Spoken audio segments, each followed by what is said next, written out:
Bakar Traoré bete an bena kuma so kono an terke ko abi ambi de ko bete ko fait attention ka bi ambi egma baba tarami baba ni mana nyama c'est der ko ko bi ambi de awo abi ala ka fuli be aye ka ni chesiri ti yan bonjour awo c'est der kabako ale ka débat est mi débat d'idée il est très bien ne koni akilna ko do voilà che do muso do mais ngoni be min don dron ce qui est sûr c'est der kabako il est bien abana parce que min ga danya jena tigala weni débat d'idée hakilna ta obi keleke no abena ce qui est bien bebna ni hakilna ta o de kai ibita défend bon bi koni mba ni baba to nyambu sigatala ambe fulla se Ibrahim sugunama abe awayka do pari ka fuli banye kosobe ambi fu Bakar Traoré beta ambita jona ansiki kundo kuno funu chama mbambulo ko ka ketu nyini ke limana ufe minya awayka do kuno funi kunvolo min nimbata abibo sebe ngono sebe min nangwa makul independent awayka do sirajanta ma ubike so buya awmbu dabo siratigala minya awayka do Dawda Sangare ale nyire dogo ke Dawda ale kumambe ya jira l'independent ngono so madena ako minyi kurun gram ani awayka kalata min benali awayka do kalata numbe ke wati minuna yalsa min awayka do nyangini bere min banguna sedewo ani yuma tola o nyangini bere ko se ka bwanguna ka cha alafe nyoanye bilibili awayka do ko ni bike bi politique ton jakulu société civile na nywana chama awayka do bi obi nyoanye awayka do kafo amido ke alaka wolo nyumana akuni ajatemine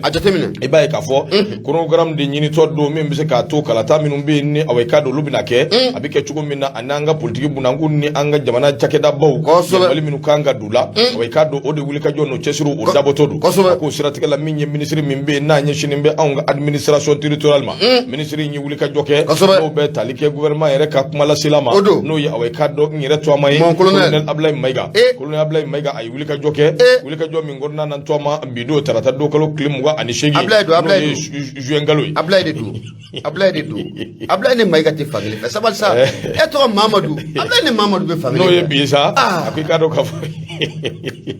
Ablaye ne Mamadou te fagile tarata do kalo klimwa ani shegi o be te biwa ndoko wuli ka jobi na ke parti politique o ani ka do jakulu ba minum be no organisation yi société civile tola be na wuli ka joke way ka do ka sekata minye nyonye away ka do keneka ako de kama ni jatemene ke ni wele min fleni e ka do ka fo awele yi ma soro do refe minye away ka do jabana nyama min be anguna bi no be colonel Ashimi Guita ko ale ka wuli ka jonna ka chesiri o de kera so buye ale ye ko inda ka kalfa ninjeina no be Ablaye Maiga no bo ko fo ako minye away ka do nyangini min be anguna na be sede o to la nyangini ko fo ani ko ala u ya pembe angun kabi away ka do janvier kalo kle kono don temene ko mali nyama bo transition away ka do o marabo lube do mene ko be jagwa do ya ni kalo kle sa wache no ye juillet kalo yi 2022 ko wuli ka joke kurnu garam min be na be ka nyini no be wati ko fo kala taw be ka wati minuna luka se ka nyedo be talike away ka do kalo muga ani nani abise ka nyesoro o kono chugomi ko de sira tigala ajira ka fo minye awani jete mineke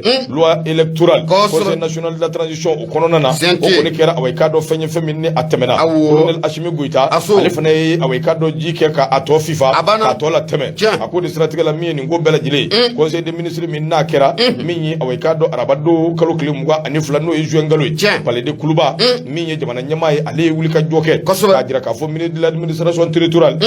ani away ka do décentralisation no ye gouvernement ka kuma la silay no be talike away ka do ntoma colonel Ablaye Maiga wuli ka joko ni ayo ke ka bulungono ni shiama ba jela ka fo aka fereke bi se ka to ani politique to mo ulu bela jele bi se ka nyuanyi chugomi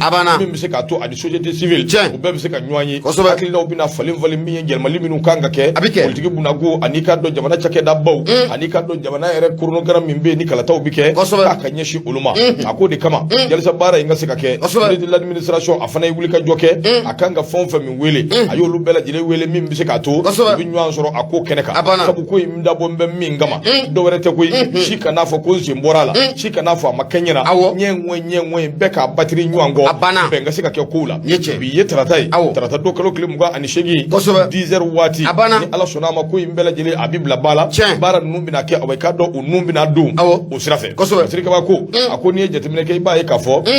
min ye transition ye dabolo min ga ko bi ka ba damina na wati mi awai ka do wuli ka joni chesiri min mbika ke hali bi o to de be sira ko de kama min ye awai ka do force vive de la nation ulu ko ni bela jele u ya nyini wati jan ni nyonyi ani ni sigi ka foyi ko ka se ka ke na manye ka fo obina ke be ki jija ka ya kene ka ala ka wulu nyumana Dawda Sangare l'indépendant ni ya ka fasiriye u ka bido boli bu nyabala madu me ganyama bunya asebe ko jaranye ne ye indépendant ne ya lebla ni reporter ne bale samaka gerana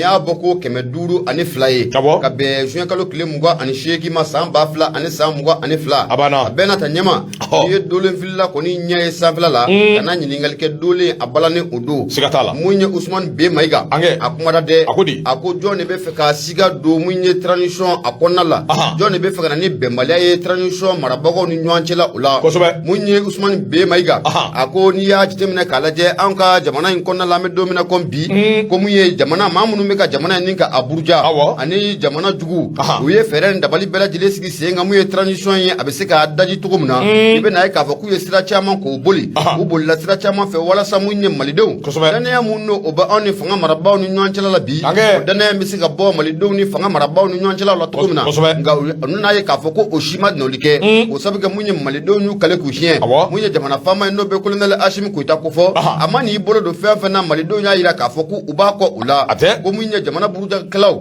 fo ka ta fara munye faso jugu ka ganyama alibi mu bolo ko jigine keleme ka wulika jo jumene ko bla senga ni wati labaina ube faka fera bela jele sigi senga munye jamana marabulo na be primature aka ja fo ka ta bla CMT la ane présidence ko olu ko ni ko o kari nyona munye fatrika ba Ousmane B Maiga ako mala so minen ko o yesubai ako malido ko ambela jele ka anfarati o sabiga munye jugu chama ni ba anchela me domna kombi ako mamunu me ka shogali ka lafasa mamunu fana be ka colonel Maliki Jaw ka lafasa ko ambela jele ko angan ko shugui munye ni loi électorale munno o temene fleni jamana fama o fe o kana ka sababu ya an kana nyine transition ku yira ko o kana ka sababu ya nyama kambe nyam burja akuni ya temene kalaje mamunu me ka tigara fo bi ka fo ko miye shogal ko kala Maiga o ata ko akara lebuye oni yo manu nda temene kalaje ma chama mbula mu yira te jamana fama no ba Ashim ko ta ko fo akungulo ko amani nunu chiye ko ka feran da bali bela jele ko sigi senga fara fara li ko be se kana ani nyanchi la to muna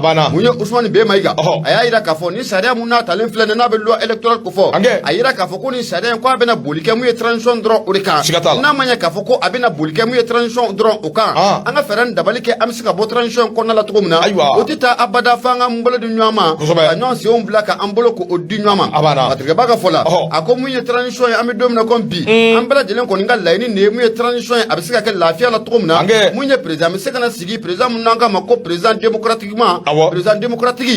élu démocratiquement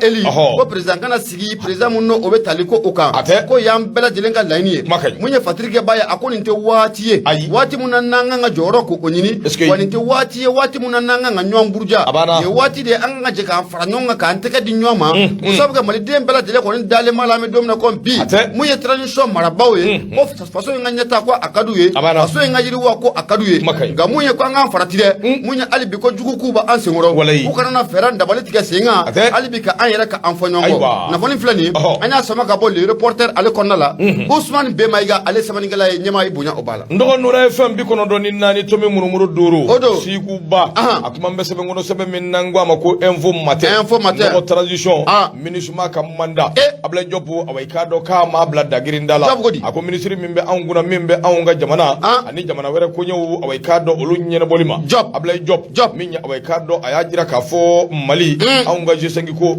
c'est tout c'est fini akera awaikado terendo juengalo klimuga ani wolomvla nyoko nyebelebele minna yake mami numbe nuka dugu nyema ukembe kuwele nyeshi jamana ima ubisika na chukumi kana baraka jamana ngono chukumi ako de strategala ne jetimine ke ba ka fo kluba kunu ndoko minye wulika joni chesiru kumbeka ke fambefe sabu nindo jamana were maw minumbe anfa na fo ambassadeur chargé d'affaires des ambassades na nyona chama ko ka se consuluma nunu kumbe munu sadu de la awaikado kluba sabu minye abla job ya ka bureau ombe o yoro indila sirga ba ko do werete koy wele la ukana ina fo la dala kola mimbi to ke wati be nyefoli kuyi jamana imbe la haliya minga ambe tabulo minga na manya ka fo ulu de jamana ngono ulu de uka dugula sigi dewi kana nyefoli kuyi ambe min no fe awaikado ko famya kuyi minga akata ler kelenye kuyi dama be nywana minye ministre Ablaye Diop wati mina ubora ale ya jira ka fo ni ngomi mfle ne la dala ko ye wati be an be wuli ka joke amin gembe ka an toro ni ka an degu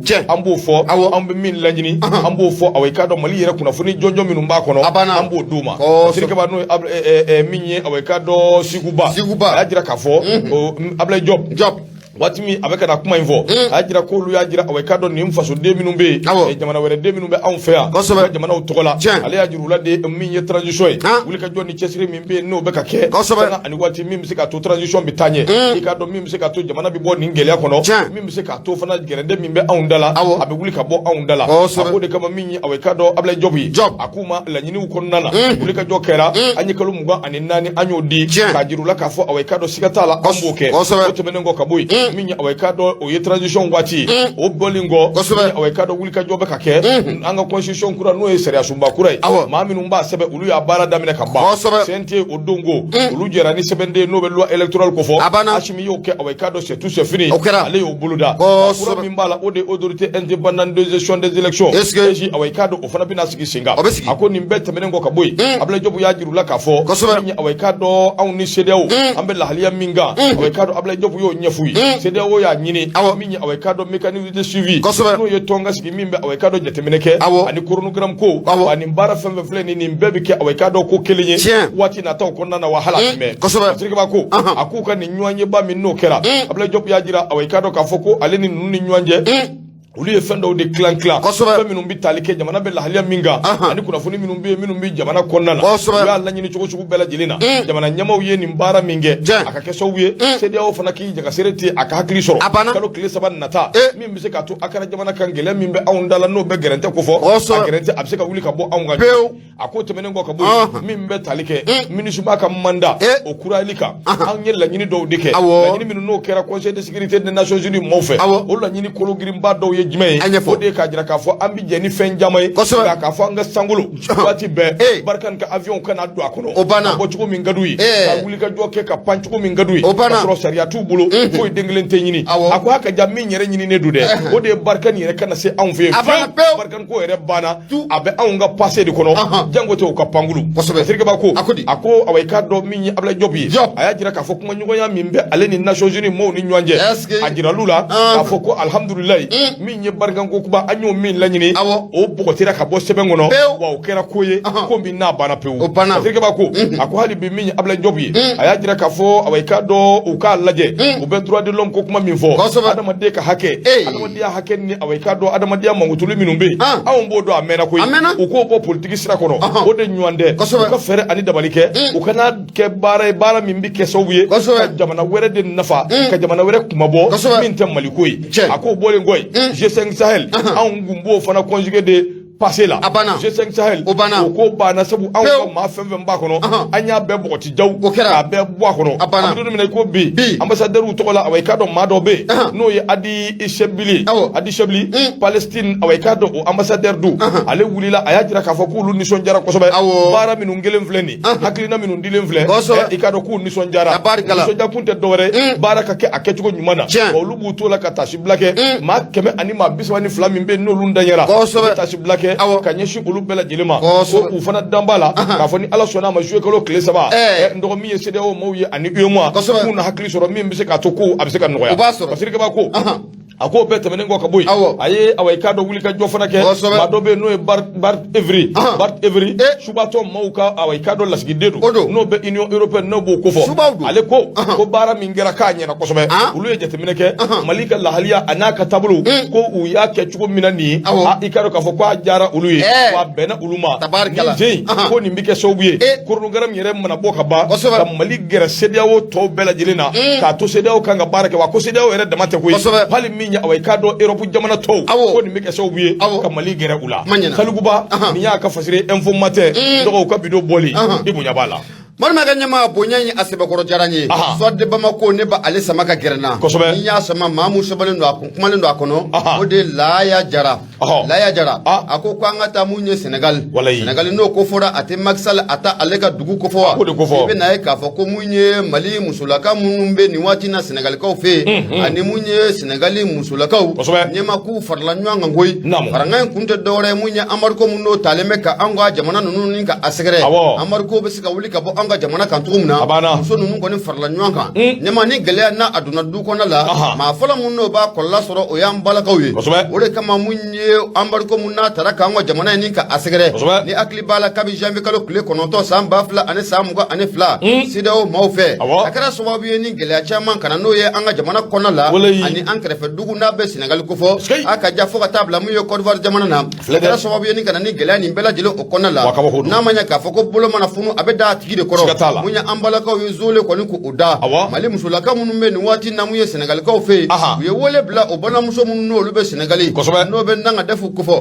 Banga faranonga muye Senegali masaga no be magsal kofo. Ana aka nywanye. Nywanye nkona la uya ira magsal la. Magsal ka feran dabali bela jelenge munya amarko yimisiga wuli kabo jamana ikantukumna. Usabuke munye Mali. Ne gele ko naye Mali soro. Wa muye gene ko ay Senegali soro. Naye Mali musulaka soro. Sigatala ko ay Senegali musulaka ko nko ayo ulu soro. Oro okumu konala. Ya nyini munye magsal fe. Aka feran dabali bela jelenge. Muye sido mo bena sigila ba mungano beju kala kule saba okofo. Amarko yimisiga wuli kabo jamana konala tukumna. Gele yimisiga wuli kabo jamana nunu nwanchala la tukumna. Oranjero besega da gele tukumna. Na folo da besega yele tukumna. Gele ya obesega banga bo jamana okona la tukumna. Ni musulaka nunu ko ni ayira ka fo. Na be Mali musulaka nunu sigiro beneme Senegal konna man. Aninga ta fara munye Senegal muso nunu be. Ko na ayira ka fo be wole bela jelen bla magsalma. Aka feran dabali bela jelen ke. Abesega fe on fe ne ke. Nyema ako ke wala sa amorko mesega wuli ka bo jamana inga. Je kalo kle saba ona taina. Na foni fleni anya sama ka bo so de Bamako ale kono. Maami saba ningala ode laya jara. Nyama ibunya obala. Ndo minye awayka do Ablay Camara mba foka wali mando minye Gabon sigila awayka don sigi nyogondo babako ya wan telefona do ko ko ka Camara ndo ambe fulila se malien 2000 wula kata Dakar utale awayka do Senegal minye awnga belebele nobe awayka do Almadani Ibrahima Touré alen unu ay nyoye wi discours bawke kuma chama vo uni nyoanje Almadani Touré asigile do Dakar nga minye awayka do wuli ka joni Chesiri maliko sirafe ndo abala fwaka wa sego na dongo e fonfe mi akado abuke mi se ka to faso do mi se ka lafiya chuko halibi Almadani befu ka ho conseil des maliens de l'extérieur cellule Sénégal Dakar ka ma befu ka be wali nyundo do Omar Ongoyba do no keni akumana soir de Bamako away kado kono nana mi nyetaji ko ngene muka ashuye katanai ka wuli ka joke ku ka position ku sinzi mi nya away kado nywanye bambali dama o de be ka kede ndo jonu be ko ke minye fere kuraw de fere minni awayka do terrorisu ube ka min tige yalsa minya awayka do anga chedo no yesora suwi uyu bunte ka bo yoro minuna irisu yu dasi ka bo yoro minuna yalsa ubse ko yoro nu ubse ko soro ko Umar Ongoyba ko ni wati laban nu ngono nana minye terrorisu ya awayka do uyerda mo ni nyonje no ye awayka do barka be ka bunya ko sobe ko nyo ye nun te do wore ka fere ani dabaru ke strategy minumbe mi se ka to yoro minum minena ulaka teme o yoro nu awayka do ko se ka awa unya ga daye tuguni kata yenge usigi akoni ngomi mvleni nunumbe ka wulika joni Chesiri bedeke sabu ya ye ka fo samia koni oduna okuma ni samia dona fenjamambe kele tugo abi yelma wa yoro chamambe adoni abi gelia odi atu be ka wulika joke ka se ka ko imbe bana mini awikado anga chedun ani irisu ka se ka ko ere tunula sirga ba ko ako awikado yoro chamambe mbi jamana chamanje bulofe ina fo cercle de douanza koro bankas nya awikado yadi agali aleni amadu kufa ka chedun ndo ubu sonye kosobe sabu nunu awayka do ka wulika joti dore ka fere ani dabalu ke mi se ka to ko bi se ka nya soro chugumi sirka ba ko ako mondoro ka ta Mali ni Burkina Frontière fo ka ta teme awayka do juari mi nye petaka hombori ani ka do goshi yoro nu fe flene nunu yoro ye yoro minu ni terrorisu awayka do utunembe ko ka wulika joti dore ko samia ina yoro minu be no mine nula se ko yoro nu mine chugumi tuguni awayka do ka yenge usigi yoro ye ako de kama nimba machi wali ya tigila nunu ubeka wulika josugu beke mimi se ka to awayka do ubiseka sinjimbere soro tugomi koso danina taji o mi no mangi kumbula ko taji abi na fo uye do soro ko sabu ajira la ka fo minya awayka do ubeka détournement de ke fambe fe fɛ kosoda ni na Burkina Faso camion dɔw kun bɛ ka bɔ yen fan fɛ ni taji ndɔgɔ olu Burkina Faso camion nu k'i ka dɔ terroriste u y'olu banamini ka olu munumunu k'u latunu ni ka taa n'u ye kab'o kɛra sa min ye taji kɔni o sɔnsɔnnen b'u kun o kuma u b'u sɔn min ye bingani waleya u bɛ kota ka ɲɛsin anw ma Patrik Kaba ko a ko dɔgɔkun tɛmɛnen min ye barikon camanba de taji o de fana surula u kan i ka dɔn u ka yɔrɔ kofɔlen ninnu na n'o ye u daga yɔrɔw ye an'u ɲagaw bɛ yɔrɔ minnu na Patrik Kaba ko bɛɛ tɛmɛnen kɔ ka bɔ yen ninnu i ka dɔn maa min taara taji ninnu d'u ma ko tamaseki dɔw de don a fɔra cogo min na a ko k'a daminɛ Mondoro ka taa Juwari a n'a ɲɔgɔnna caman fo ka t'i bɔ i ka dɔn région de Douaza nin bɛɛ kɔni ye yɔrɔ min ni taji dɔw bɛ yen min taara ka taa d'u ma Patrik Kaba ko a ko nin banbanciwaleya tigilama minnu filɛ nin jɔn ko Ala i ka dɔn kɔni bɛ dabolo min kɛ i ko bi u ka wulikajɔ n'u ka cɛsiri ko u bɛ fɛ k'o barika bonya min bɛ se k'a to u bɛ fɛ ka i ka dɔn gɛlɛya se an ka cɛdenw ma juma dɔ tɛmɛnen Patrik Kaba y'a jira k'a fɔ kunnafoni minnu n'olu sɔrɔla a jira olu la k'a fɔ anw ka chef d'état major des armées n'o ye Umaru Jara ye a ye i ka dɔn a jɛɲɔgɔn dɔ bɛ yen n'o ye Burkinakaw ta ye n'o bɛ David Kabere kofɔ a y'o bisimila i ka dɔn u ye ɲɔgɔn ye ka ɲɔgɔn ye in tɛ dɔwɛrɛ koyi jamana fila in an bɛ se k'an tɛgɛw di ɲɔgɔn ma cogo min hali bi min bɛ se k'a to i ka dɔn ɲinifɛn o bɛ kɛ anw bolo sɔrɔ fɛn ye a ko i ka dɔn tɛmɛnen kɔ ka bɔ yen ninnu bɛ ka min kɛ samiya ma don wa ka fɛɛrɛ kɛ min bɛ se k'a to ɲina i ka dɔn sɛnɛ yɛrɛ kana kɛ fiyewu yalisa min ye i ka dɔn anw ka cɛmancɛma mɔgɔ ninnu ka se k'u ɲɔn minɛ ka se ko fiɲɛ yɛrɛ tigɛ u la min bɛ se k'a to i ka dɔn gɛlɛya b'u sɔrɔ Patrik Kaba ko a ko i ka dɔn kunnafoni di sira caman y'a jira k'a fɔ terroriste minnu filɛ nin n'u bɛ i ka dɔn gestion na u ye campagne de daminɛ campagne juguba yɔrɔ camanbaw de bɛ yen ka taa mɔgɔw gɛn ka bɔ o yɔrɔ ninnu na Koro Douaza Moti min ye i ka dɔn Bankas o maraw la k'i ka dɔn u ye kangari yɛrɛ da maa dɔw ye ko Ala kan'u ci n dɔgɔw ka sɛnɛ kɛ o tɛ yɛrɛ dɛ sɛnɛ kana kɛ ko Ala kan'u ci dɛ ndogo ko Ala kan'u ci sɛnɛ ka kɛ ndogo i ka dɔn o tɛmɛnen kɔ ka bɔ yen Patrik Kaba y'a jira k'a fɔ villageois minnu bɛ yen i ka dɔn ko n'i t'a dɔn u b'u ko min ni ka t'u ja min o de y'a to n'u don n'u kan k'u négocier négociation ninnu bɛ kɛ yalisa u bɛ se ka sɛnɛ kɛ cogo min i ka dɔn o de ye dɔw ka fɛɛrɛ ye a ko n'o tɛ campagne tɛmɛnen bɛɛ hakili b'a la terroristes ye tasuma don mɔgɔw ka foro la cogo min o fili di Niger yɔrɔ dɔw bɛ yen fo ka taa se ɲɔnɔ maraw la a n'a ɲɔgɔnna caman ka kɛ sababu ye sɛnɛ kɔni a gɛlɛyara anw ma kosɛbɛ o b'a jira k'a fɔ hali bi transition kan ka wuli ka jɔ ni cɛsiriw de kɛ ka sɔnsɔnni kɛ hali bi radar ko kuma minnu bɛ fɔ avion ko kuma minnu bɛ fɔ min bɛ se k'a to baara bɛ kɛ a kɛcogo ɲuman na n'o tɛ nin banbanciwaleya tigilama ninnu k'u bɛ k'u ɲagaw datugu dɛ Umaru Ungoyiba nin y'a ka fasiri ye an y'a bɔ i ka dɔn soir de banko kɔnɔ u ka bidon bɔli dɔgɔ u ka kɔndini ye u ka tɛmɛ n'a ye anw olu tɛ ka ɲaga da wa anw bɛ ɲaga tiɲɛ di an b'a ci pɔ siga t'a la ɲaga ko bɛ ban pewu ayi a siga tɛ na u ka da a siga tɛ na ne ka cɛdenw bilama détermination dan don kosɛbɛ wallahi ay mun ɲɛma m'u yɛrɛ kɛda di an ka ɲɔgɔn dɛmɛ dɔrɔn a banna an ka armée soutenir an ka bɔ Sogɛli ko la an ka bɔ Asimi ko la an ka bɔ Jaw ko la a banna an ka ɲɔgɔn dɛmɛ a banna kosɛbɛ an ka ɲɔgɔn dɛmɛ dɛ wallahi an ka ɲɔgɔn dɛmɛ an ka lakanabaw b'u dɛmɛ lakanabaw ka dɛmɛ a banna kosɛbɛ Ala ka ni sababa bɛ amin nɔgɔ min ye n balimamuso ye Fatu Mayiga kɔrɔbɔrɔmuso a bɛ Paris kosɛbɛ a bɛ Faransi k'a Mayiga fo Faransi Fatu n dira de hala Faransi non ko wala ka di i voyagera na dɛ ayiwa i ka wari fo Faransi wari kur kan ko Faransi da États-Unis da macina i ka hasi ka wari fo kana n'an ka jamukan yɛlɛma ka kɛ kɔrɔbɔrɔkan yan n degere n bɛ ka bamanankan fɔ ayi maliyɛn kan de don kɔrɔbɔrɔkan fana ye maliyɛn kan ye ne m'a f'i ye n ko sunafɔkan ye maliyɛn kan ye ne ma bɛn ka kuma bɔbɔkan ye maliyɛn kan ye dɔgɔnɔkan ye maliyɛn kan ye ne ma ban o kuma ni n bɛ se ka kan min fɔ n b'a fɔ e bɛ kan mun mɛn a ka ca ni kan 70 a ma ja n b'a fɔ ni Fatu bɛ Mayiga don a bɛ Faransi ba suba i ka fɔ a ka fo tino de ba tune de voilà digo ka yi wasa dula cɛw a banna an m'a fɔ a ɲɛna ko a Mayiga ne m'a f'i ye ko ne au moins ne bɛ n ka kan fɔ tan dɔgɔnɔw ta ne m'o f'i ye awɔ maa fana bɛ yen ne ma n'i bɛ kan caman mɛn dɔgɔnɔw bɛ ye sukoro ya sigana bɛ di ka ko de donc dɔgɔnɔw minnu bɛ nin kan bɛɛ mɛn i bɛ fɛ ka mun fɔ ne m'o f'i ɲɛna dɛ ne y'a f'i ye ko n'i ye dɔgɔnɔkɛ fo n'i ko dɔgɔnɔkɛ ma c'est à dire n'i ko dɔgɔnɔkɛ ma bonjour a b'a f'i ɲɛna bonjour ça va bien comment vas-tu i ka kɛnɛ wa somɔgɔw a seli alhamdulilayi a bɛɛ nagayi a bɛɛ bunagayi cɛw ma o ye kan naani yɔrɔnin kelen k'a yirala k'a bɛ kan naani mɛn dɔgɔnɔw de b'o kɛ Ayi dogoro kelen ni o civilisé le de. Nyama ameta. Geisho ako carte de fidélité jolié. A fo Geisho ko carte de fidélité 50 euros. Abana 50 euros. Ho manyana. Ni ba ci Orange Money yelma na kadiye.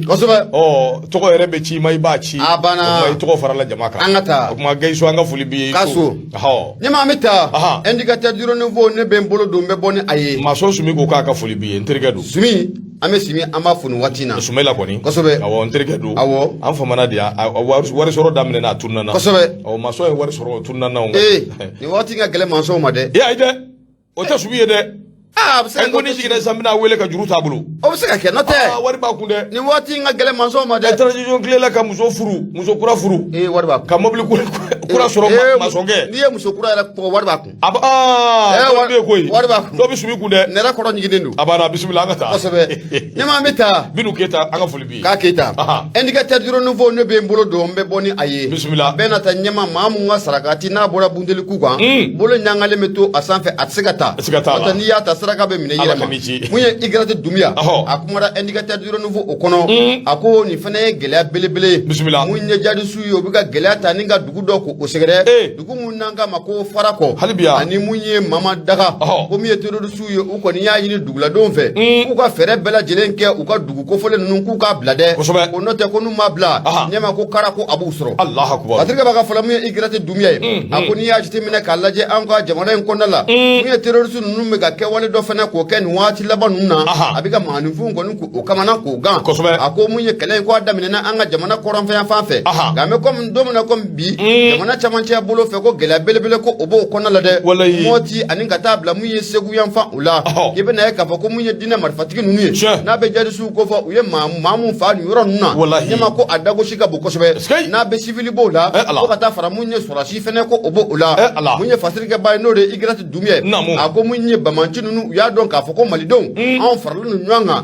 na fera menetiki senga munye shiya ko kala kana no ye angwa jamana okonna la akara subabu ye shiya chama ko olu fora nyongo ngani wati laban na munye bamanchu ye na be samia damna okofo ubiga fera ndabali jumendo tiga ko sigi senga ina fo ibora kidda do la to muna munye sene era o kana ga tukushila odo kum konna la be na ka fa ko dugu mumbe nanga mako fara ko ani munye mama daga ya jemna kala je nunu ye dugu ye ube arrondissement de timisa ofe cercle tomia no be tomia cercle okofo akomu ye sibiri do no benashu kalo kile muga ani duruma zamba fla ani sa muga ani fla ibe na ka fa komu ye dina marfatiku do tara shela ni dugu kofole konna la no be fara ko kofo udo ne dugu kofole konna la mata ni saba nyama uyo olu daji komu nye bagan bi olon fla utara no ole misu utara mu ye saka utara bakoro no mfana ko utara fatrika bay igra dumia amada odro made ayda ka fa komu ye bamanchu no ye ka wale fana ko oke dimashi do no benamu ye shu kalo kile muga ani worama amba fla ni sa muga ani fla utaru shela dugu mungono dugu munanga mako munye mama daga ale era ne timisa omaja munye wan fanfla abi akobe na wan fanfla wan kelea odo wan fm yoromia subhanallah ye ko fla ka kuma mi vo afora ko ye mvanu agolo balo no de fele do de osobe wan fm yoromia dugu tomiya kerefe dugu do fana be manjakoi manjakoi didu manjakoi yenga uba na me kosobe uba nwele wati be dusukashi budala e mana de famo ko hakili to manjakoi la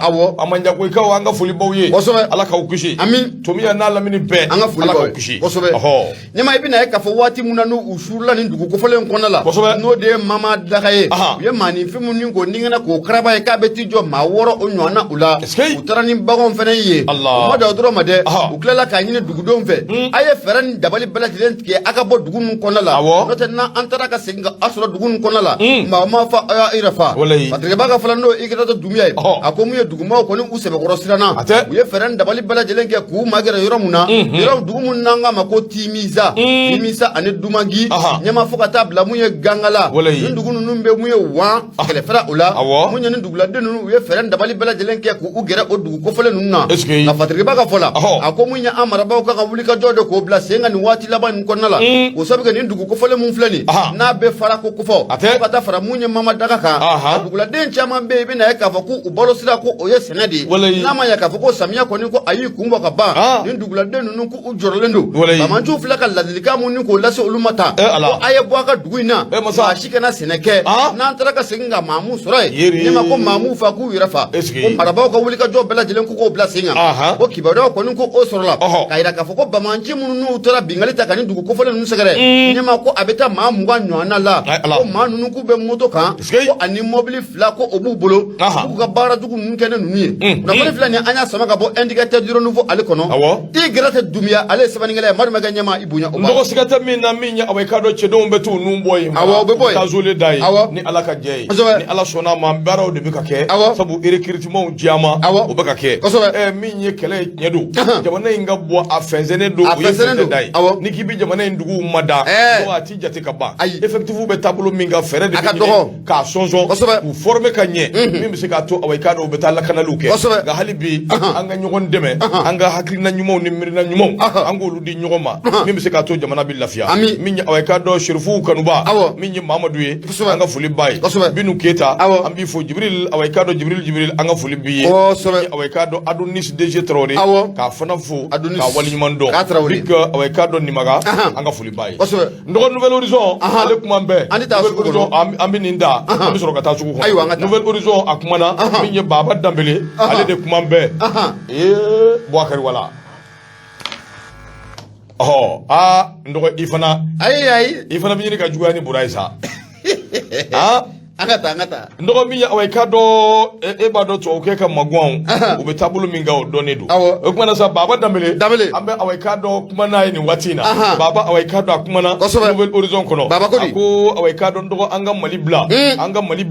anga ta awai kado fu nyada sabu ni ngoi amba nyere nyiniga farafina dowa tari dugu mendo ndo miya Maroc abe dugu menve abe farafina de fewa abe to jamana de fewa nyinigali ka anga ke sabu Maroc jamana ka ni awai kado nanzara bembenjugu o kembe ko tara uni nywanje udungo akera sobuye faso de minum be no ye farafina dewi minum ba fo ku bita erobu jamana kan kata nyanyini ndo minya awai kado marugo police so mawde fleni kamba de be dashiri dawka fo kata ke sobuye ma chaman badde ulde bonena uni akera wallahi ala gay l'africain nyama mena dugu damado fiye na jamana damado fiye l'africain Maroc Algérie Tunisie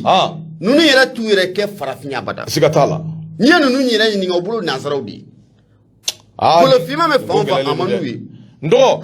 fasiri kaba awai kado akoni ye jatemene ke bae ka fo minye wele dawde kera sibirido temene ka nyini enquête u ka ketelela min bise ka to awai kado ni ngoyi mbi nyedo sabu ni awai kado ma bafla jate rude awai kado tungarange uye minu ngoni wulila malin ni awai kado farafina dugu chama ka wuli ka joke ku bita nazara dugula ku bita awai kado ko do nyenyini bise ka to fembi soro tugomi faso don ani kado bakoro ni fakoro abe bise ka lafiya tugomi akonga utara balimuna wati mi ubafo kube ni ngo indabo kado kafu yere farafi nyugondo ulu de flene ka baramini uni nywanje ndo akol laba akera tegel langulo ani marfatigi ani berejalantigi dashili ani kado shu chaman bade ode bora akomi ni ngo ni yegela belebele kanyeshi awai kado mo minu ubafo kubita tungafe kerengere ni yala mimbe melila ukofo no be awai kado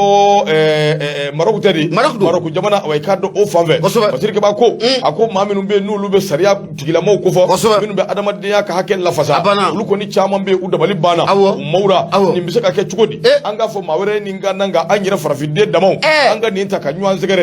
ikado ka fo droit de l'homme ko ni dabali bana mami be no be awai kado wuli ka joni chesirula minni awai kado Amin Mohamed Amin Abida alayya awai kado ka association min be Maroc jamana ka be droit de l'homme ko fo ale re ko ni yajira ka fo ni ngomi fleni wallahi sika tutangoyi fo fere ka ken ni sika sɛgɛsɛgɛliw ka dabɔ fɛn min y'a to nin ko in kɛra min y'a to awɔ i ka dɔn maa minnu y'a kɛ a ko ka ɲɛfɔ a ko n'o tɛ président min bɛ n'o bɛ AMDH awɔ i ka dɔn nin yɔrɔ kofɔlen in kofɔ ale kɔni dabali banna kosɛbɛ cogo di maa bɛ se k'i adamaden ɲɔgɔn sɔrɔ k'a bugɔ a m'i bugɔ a m'i nɛni a m'i dɔya n bɛ fɛ ka taa ɲɛɲini dɔrɔn ka awɔ i ka dɔn lafiya nati n ka jamana kɔnɔ a gbɛn i k'a lasigi yalima awɔ i ka dɔn a minɛ i ka taa n'a ye n'a lafiyara i k'a bila ka n'u ka dugu la nka k'a bugɔ dabali yɛrɛ dama tɛ koyi fo k'a bɔnɛ a nin na n dɔgɔ i k'a dɔn k'a fɔ min ye Union européenne maaw olu kɔni awɔ i k'a dɔn olu ni Maroko jamana olu de tɛgɛ dilen filɛ nin ɲɔgɔn ma ka nin gɛlɛ sugu ta ka ɲɛsin awɔ i k'a dɔn farafinna denw ma a ko tɛmɛnen kɔ min ye awɔ i k'a dɔn Union africaine jɛkuluba fɛn fɛn bɛ yen bɛɛ dabali banna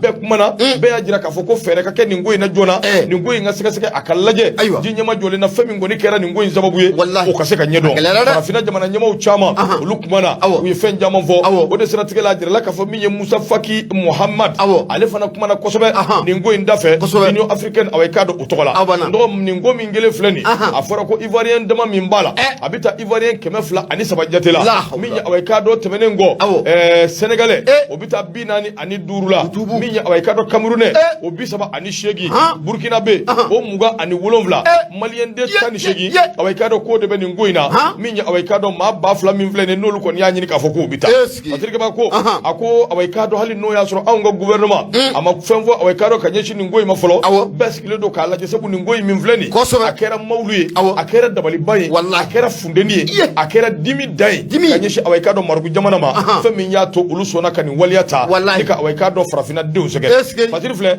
Baba Dambele nɔgɔ Nouvelle Horizon a ka Fatiri dɔw ka video bɔli i bonya b'a la ne ma bonya a diyara n ye walahi kosɛbɛ Maître Gaba international an b'a fo an yɛrɛ kuma Gaba ka joyeux anniversaire kɛ o a kɛra o a kɛra Gaba de bolo ka suma ɲɛma joyeux anniversaire Gaba Maître Gaba et Madame Gaba joyeux anniversaire maa bɛ kocogo dɔn bete ka mandi yɛrɛ hali ni fɛn bɛ sɔrɔ e ta ye e tɛ ne sen bɔ a la Gaba bolo ka suma a y'a ka teli Gaba ka teli n dɔgɔnin don Maître ka teli Maître maa min jɛna an ma an ka moto tɛ Maître ye wa o don n ka cɛ fana hakili sɔrɔ sa kana n dɔgɔ bon ale ka problème min n'a gɛlɛyara dɔrɔn c'est des problèmes a gɛlɛyalen don e b'a dɔn a ka gɛlɛn fan bɛɛ fɛ a gɛlɛyalen don Amadu Tɛmɛri m'a fɔ k'a bɛ na ko saga bɛ sɔrɔ wa Amadu m'a fɔ a y'a fɔ dɛ ale b'a kɛ n ko n bɛna kelen f'i ye i hakili sigi awɔ Ibrahim Tunkara ka hakili sigi ten Ibrahim Tunkara Faransi Adama Touré Faransi jɔn tuguni kana ɲinɛ Ameriki kɔ dɛ Amadu Bagayogo Indonésie Adama Magasa Faransi Zumbana Jakite Faransi Lassana Fofana Faransi Ameriki Awa Gindu belebele Lada o tɛ wa Lada Ameriki Yusufu Tarawele Ameriki Damangile Congo Basegene Keita Bamakɔ n dɔgɔ ne ni bɛ i ka kɛta kɛ e bɛ se kɛ yan yɛrɛ la ne nin bɛɛ i ka kɛta kɛ ɲɛ maa yi ye n dɔgɔ kuma banna o nin ye tiɲɛ dɛ i ka bi kuma in Gawusu fana ka téléphone kari wagati ma bɛn koyi a bɛnna wagati min man di ye jɔ fɔlɔ an ka hali ni téléphone wari dira an b'a don saga la an ma don a la dɛ an bɛ sen naani ko la an bɛ sen naani ko la e bɛ cɛw n kɔrɔ n tɛ fari ka nin na dɛ n kɔrɔ n tɛ fari ka nin na dɛmɛ na o voilà ɲɛma an tɛ taa sugu kɔnɔ an ka taa sugu la cɛw ala i ka fiɲɛni bɔ a senkɔrɔ an bɛ ɲɔgɔn sɔrɔ yan ayiwa limanaw an bɛ foli tɔ ni lase aw bɛɛ lajɛlen ma nin waati in na an bɛ sigi ka na kumaso kɔnɔ o bɛ kɛ Boubacar Traoré Bete ani k'a dɔn Gafu Jaman ka Madu min ye awɔ i k'a dɔn an bɛ Nura FM an b'o sanfɛ kunnafoni di kɛnɛ kunnafoni caman b'a di awɔ i k'a dɔn o bɛ an bolo kɔrɔ ni Ala sɔnna ma a tɛ kɛ basi ye ko a n'a bɛ dɛsɛ ka foli tɔ ni k'a lase hali bi kanuba ni dɛmɛba bɛɛ lajɛlen ma lamɛn jɛkulu k'a bɛɛ lajɛlen fo k'a bɛɛ waleɲuman dɔn Nura FM awɔ i k'a dɔn o sanfɛ k'a yirula halibi ka fo minya radio so yin abeyan olu de ka bala wuli ka jɔ ni cɛsuru de bi kɛ fan bɛɛ fɛ min bɛ se ka to away ka dɔn Nura FM an sɔn tɔ ngi sɔn jamu o de kama anw bɛ kɛnɛ in dayɛlɛ u ye sanga ani waati dɔgɔ min ye 76 33 43 03 ni maa min y'o kɔngɔ ni ala sɔnna ma an ni bi ɲɔgɔn sɔrɔ n sɔn tɔgɔ ngi sɔn jamu ka foli tɔ ne ta k'a lase away ka dɔn jalakɔrɔji miiri min ye away ka dɔn ka fɔ belebele in bɛ yen n'o bɛ Jabate ko fɔ Usman Jabate monsieur le maire an b'a fo ka waleɲuman dɔn Nura FM sanfɛ n yɛrɛ terikɛ bɛ yen n'o ye ou bien n terikɛ kɔrɔ de don de jɔn Marikɛ i terikɛ kɔrɔ de don est-ce que Mari n terikɛ don dɛ i teri kɔni don voilà i teri don kɔrɔlen tɛ teri la dɛ n teri don awɔ i teri don ndɔgɔ Kulubali safo mairie kɔnɔ an bɛ foli ta ne lase Marijan ma Marijan ko ne ko k'a Kulubali dotigi ɲare k'a fo ka waleɲuman dɔn monsieur le maire Ibrahim Kulubali a fana ka foli away ka dɔ bɛ Nura FM 94 tɔmi murumuru 5 kumasoba in kɔnɔ bisimila ɲɛma indicateur du renouveau ne bɛ n bolo gosi n bɛ bɔ ne a ye Bala Sumayila Tarawele a kumara a ko k'an ka taa Buguni n'an taara Buguni an bɛ taa an da mun ye Buguni mairie o kɔnɔna la i bɛ na ye k'a fɔ ko mun ye vérificateur général ko a taara ka valise da mun ye Buguni mairie kɔnɔ dɛ a nana ye k'a fɔ ko mun ye wo ko a bɛ kulusi la awɔ wari miliyɔn 205 a n'a kunkanfɛn i bɛ na ye k'a fɔ ko o bɛɛ lajɛlen majɛ ko o yira mun ye fatirikɛba ye n'o de Bala Sumayila Tarawele a ko n'i y'a jateminɛ k'a lajɛ mun ye yuruguyurugu o bɛ se ka kɛlɛ cogo min na ka bɔ an ka jamana o kɔnɔna la maa minnu bɛ yen k'a fɔ ko n'u ye jamana nafolo ni ka a buruja ni ka a dun cogo min y'u ja ɲɛma wulikajɔ bɛ sen na o nɔfɛ o de hukumu kɔnɔna la i bɛ na ye k'a fɔ ko nin jɛrɛjɛkulu n'a bɛ vérificateur général n'a ka cɛdenw kofɔ u wulikajɔ kɛ mun ye janvier kalo tɛmɛnen u ye sɛgɛsɛgɛli baara dɔ k'o boloda mun ye Buguni mairie o kɔnɔna la mun ye 2017 ni kana a bila mun ye 2019 la Buguni mairie kɔnɔna la gɛlɛya mun n'o donna a kɔnɔ nafolo kasabi mun n'o mangira na a taa yɔrɔ ko o ma dɔn k'a bɛ ti jɔ sɛfɛ wari miliyɔn 205 a n'a a kunkanfɛn o t'a kun wari bannen ya Buguni mairie la ni ye miliyɔn 100 mugu bɛ yen koyi awɔ mugu kɔni bɛ yen sa kɛ nka o tɔ bɛ kɛ cogo di i ka nin dun Bamakɔ o bɛ faamuya ni y'u kelen k'a dun ye ɲɛma mun bɛ sɔrɔ a bɛ miliyari bɔ o fana ye tiɲɛ kosɛbɛ o fana ye tiɲɛ fɛn tɛ bolo min kɔnɔ n'i y'a mun a bɛ kari don de o ka kosɛbɛ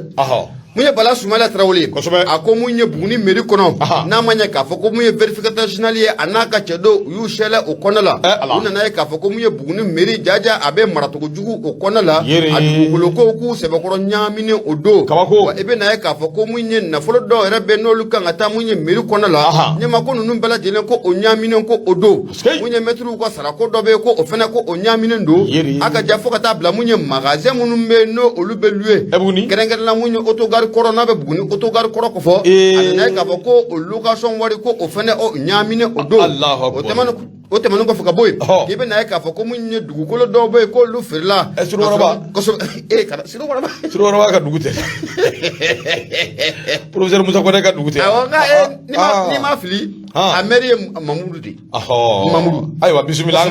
ka taa fɛ mun ye vérificateur général ye a kɔni ye nin sɛgɛsɛgɛli baara ninnu k'u boloda mun ye Buguni mairie o kɔnɔna la a nana ye k'a fɔ yɔrɔ dɔw yɛrɛ fana bɛ yen ko o yɔrɔ lotissement ko o kɛra Buguni mairie n'a mairie baarakɛlaw ɲɛma i bɛ na ye k'a fɔ k'u ye o lotissement baaraw ni ka a buruja cogo dɔ la a dugukolo ko a dira dicogo kɔni maa ta a dɔn o de hukumu kɔnɔ n'a ma ɲɛ k'a fɔ ko mun ye vérificateur général a y'a ka sɛgɛsɛgɛliw kɛ ka wulikajɔ k'o kɛ ale kɔni ye sɛbɛnfura mun sɔrɔ a ye majɛ mun ye a ye fɛɛrɛ dabali kɛ ka to o di mun ye section des comptes de la Cour suprême o ɲɛmaaba ko o b'o ka tabali sanfɛ nin waati laban in na o tɛmɛnen kɔfɛ ka bɔ mun ye procureur de la République vers le tribunal de grande instance de la commune 3 an bɛ don min na komi bi mun ye vérificateur ye a nana dossier in fɛnɛ k'o da o ka tabali ko o sanfɛ parce que b'a ka fɔ la mun ye vérificateur général maaw kɔni u bɛ wuli ka jɔ la cɛ o cɛ de jamana nafolo ni ka a ŋuŋɛmu ɲɛma ye k'i sigi n'a ye k'a fɔ k'i bɛ a fɔnɔ hali n'o y'a sɔrɔ i fatura ɲɛma ye k'i sigi n'a ye k'a fɔ ko mun ye gogoro k'a bɛ taa don i furu la i kaburu la awɔ a banna an bɛ taa gogoro don i kaburu la an b'a sɛbɛn a kan annexe prison centrale a banna awɔ gogoro bɛ don kaburu la koyi kuma ka ɲi ale mɔdenw ɲɛma u tɛ n'o taara b'u ye u b'a sɔrɔ a sɛbɛnnen b'a kan awɔ ala k'an ni sababa bɛn ala ka hɛrɛw caya kosɛbɛ nɔgɔ hali bi ala k'an kisi k'an tanga i y'a fɔ cogo min jamana ɲɛmaaw bɛ wuli ka jɔn bin na awɔ min ye disons déléguant final yuruguyurugu tigilama corruption o keleli mina hali bi anw b'a ɲini u fɛ u k'u cɛsiri a sira fɛ dossier caman de bɛ yen minnu bilalen don ni kibaruyaw tɛ ka fɔ samiyaw joli tɛmɛna engrais feerela tɛ dossier bɛ yen u k'u hakili to a la terrain ko kuma in fɔra terrain kunkolo wari fana o fana dossier o bɛ yen ni maa min nɔ b'a la o ka minɛ ni maa nɔ t'a la fana bɛɛ ka jɛya a fana jamana ka denw ka avancer jamana tɛ se ka kɛ ta o u ka wulu nɔfɛ ndɔgɔ amadu de ko ka n yɛrɛ denkɛni don min ye awɔ k'a dɔn an b'a fɔ ka waleɲuman dɔn denkɛ kɔrɔba fana bɛ yen n'o ye ibrahima karambe station sonko ɲɛmaaba don an ka foli ani tanuni o bɛ ka ɲɛsin a ma amadu karambe ale kɔni ye tɔntɔn tɛ de baro karambe ya fa bɛ baro la baro ye n den ado ni DG an ka foli b'a ye k'a Traoré ndɔgɔ awɔ k'a dɔn indicateur de renouveau n bɛ zole danbe don a kɔnɔ min ye awɔ k'a dɔn ko Ali 24 kunnafoni in bɔra ale de yɔrɔ a ko nin ye gɛlɛya belebele ne ko kabare ye jumɛn de min ka pugu kɛ yɔrɔ wa o de do kɛ o de kabare o dɔmi yɔrɔ tɛ yan min kɛ yɔrɔ don min kɛ yɔrɔ ndɔgɔ min ye awɔ k'a dɔn min kɛ yɔrɔ dɔ bɛ yen min kɛ yɔrɔ min bɛ yen ni awɔ k'a dɔn a bɛ kati kofɔ kati mara la ndɔgɔ k'a dɔn k'a fɔ min ye min kɛ yɔrɔ in kɔnɔna na ndɔgɔ ko awɔ k'a dɔn ko toto boxe seni boxe toto la boxe kise ndɔgɔ o kɛra sababu ye maa fila bɔnɛnɛw nin na dɔmi yɔrɔ la ka bɔnnaw ni na ye min kɛ yɔrɔ la fila maa fila i tɛ mun fɔ ala ye on sont morts i tɛ mun fɔ ala ye tiɲɛ yɛrɛ la ne yɛrɛ tun bɛ ka olu de ɲininkali kɛ sa i bɛ taa mun fɔ ala ye ne ma hali furu ye la hawla ne b'an ka yɔrɔ misiri commission na o jumɛn misiri commission wagati jumɛn a mɛnna e bɛ misiri commission na awɔ wagati jumɛn e bɛ poste jumɛn na o ye poste jumɛn di ma ye poste jumɛn de dir'e ma non awɔ k'a dɔn Ali 24 a kuma bɛ indicateur de renouveau kɔnɔ a ko n'i ye jateminɛ kɛ k'i b'a ye k'a fɔ nin ko in kɛra kari don an kɔrɔ ko ye juin kalo tile 26 san 2022 a kɛra yɔrɔ min o ye Kati ye min kɛ yɔrɔ dɔ don fo tan heboué ne b'a dɔn a bɛ sɔrɔ a la o a ka haramuya ko bɛɛ Kulubali ni ala ca filɛ walahi a kalan ayi ne bɛ Kulubali na o ne bɛ Kulubali sɛbɛnni na bɛɛ Kulubali ndɔgɔ ko awɔ k'a dɔn ale de kɔni sɔgɔra ni muru ye maa min y'a sɔgɔ ni muru ye o de awɔ k'a dɔn Se Konate a ko bɛɛ Kulubali i k'a dɔn k'a fɔ yanni ale fana ka ndanya ale kɔni ye nɛgɛsɛ ka se ka muru dɔ wɛrɛ bɔ ka muru in fana kɛ ka awɔ k'a dɔn Se Konate min kɛra sababu ye k'ale sɔgɔ dɛ o fana suwa o tuma ale sɔgɔlen yanni a ka sa dɛ a ye nɛgɛsi nagasa ka min y'ale sɔgɔ o fana sɔrɔ k'o sɔgɔ ndɔgɔ nin kɔni ala ka nɔgɔya kɛ u fila bɛ k'i ma yɛlɛ ko ye sa mais maa min sɔgɔ o ka nigisi na ka taa k'i sɔgɔ bilahi i b'a sɔrɔ o si t'u yɛrɛ ma a banna walahi u fila bɛ k'i ma na c'est pas la peine on sont morts saya bolo sɔrɔ ye ta mun langali ala ye sa a ko nin kɛla min filɛ nin kɛra a kɛra sababu ye min ye awɔ k'a dɔn Kati n'a lamini bɛɛ lajɛlen dabari banna min ye awɔ k'a dɔn Se Konate ale kɔni bɛ dabolo min kɛ i ko bi ale kɔni bɛ waati min na a ye sɔgɔli kɛ ko a tun b'a fɔ de awɔ k'a dɔn foyi den kelen tɛ se k'ale sɔrɔ ale bɛ taa garde à vue de la dɔrɔn polisiw bolo n'a tɔ wulila min na ko o na dɔn a ko o kuma na sa an y'an t'o de la sa min ye awɔ k'a dɔn bɛɛ Kulubali ale kɔni ye wulikajɔ kɛ ka se ka awɔ k'a dɔn fɛɛrɛ sɔrɔ min ye awɔ k'a dɔn Se Konate ale fana sɔgɔ ni awɔ k'a dɔn muru ye affaire in bɛ yɔrɔ min na bi o ye commissaire divisionnaire n'o ye Sori Sangare premier arrondissement awɔ k'a dɔn Kati polisi i k'a dɔn a b'olu de bolo o kumana sa min ye awɔ k'a dɔn enquêtes bɛ sen na n'a wolola min na min kɛra sababu ye o na ɲɛfɔ an ye n'o tɛ min kɔni ye nin ko bɛɛ lajɛlen ye n'i y'a ye u ye sɔnni sigi kabari kan o ye min kɛ yɔrɔ ye o b'a jira k'a fɔ fakɛlaw kɔni olu don dɛ siga t'a la dɛ hali o ma fɔ ne ma sɛgɛsɛgɛli tɛ nin na koyi o de la a bɛ fɔ an ɲɛna an ka farati fɛnjugu ma ɲi wallahi sababu mun kɛra ye dɔrɔn mine don mine don kɔni wula de don ayi commissaire ka baara nɔgɔya bolo bon a ma nɔgɔya fɔlɔ dɛ maa t'a dɔn mun y'u se ɲɔgɔn ma mino o fana bɛ se ka kɛ o fana bɛ se ka kɛ a bɛ hakili jigin gulomina fila fana na minnu fana ye ɲɔgɔn tibi ta a b'a fɔ commissaire ka bureau la ko an damatɔ filɛ nin ye ko n'an ye 30 tɔmɔ ko a bɛ kɛ cogo di ko 30 n'o tɔmɔna ko a bɛ kɛ cogo di ko ne bɛ nin hakɛ ta ko e bɛ nin hakɛ ta ko walahi k'a tɛ kɛ ten kɛlɛ dabolo de filɛ koyi o y'a sɔrɔ o bɛ misa 30 ma tɔmɔ u filɛ ka ɲɔgɔn jogi ka taa polisi la la hawla commissaire ko di commissaire b'i da don ko la ala ka ni sabo be la ilaha maliker awekado anga fuli biye anga fuli biye sanga ni wati gausu keta awekado abi fandofe abeka en signalisation wati awekado ale nana tengu ndo mi awekado ame fuli la se adonis DG Traoré madu sangare ki wali mando mi awekado ka fuli la se Christine Munguruma Carol Valentine amba fana foka wali mando ka do ke demse minumbe nube defula ali bi alaka akon noya inanta na ma fitu kumbe ala ama fo dingele me o ba dira ka fo malikura o ka do ako adese abekana kalam buna ko kon ga sona ma ama femmede ama femme